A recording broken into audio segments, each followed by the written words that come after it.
They wish the world were a better place, so they pretend that polluted things are pure, so they don't have to fear them.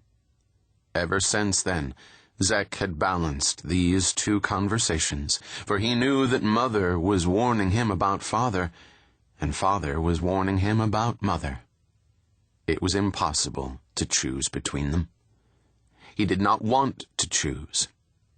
Still, he never let Father see his perfect memory.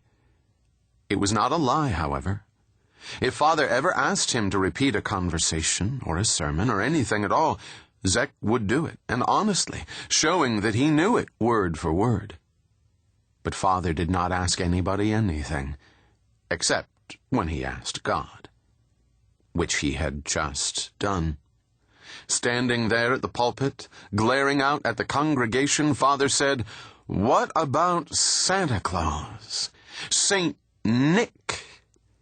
Is he the same thing as Old Nick? Does he have anything to do with Christ? Is our worship pure when we have this old Saint Nick in our hearts? Is he really jolly? Does he laugh because he knows he is leading our children down to hell?" He glared around the congregation as if waiting for an answer.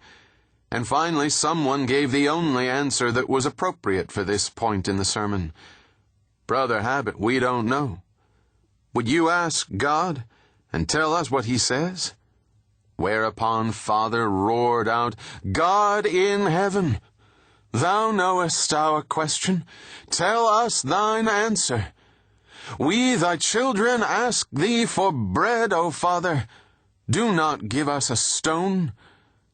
Then he gripped the pulpit, the dictionary stand, which trembled under his hands, and continued glaring upward. Zek knew that when Father looked upward like that, he did not see the roof beams or the ceiling above them.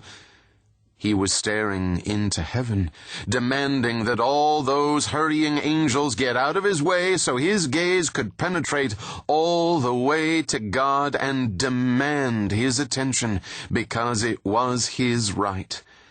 "Ask and it shall be given," God had promised. "Knock and it shall be opened."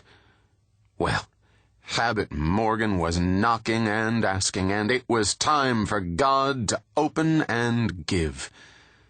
God could not break his word, at least not when Habit Morgan was holding him to it. But God took his own sweet time, which was why Zek was sitting there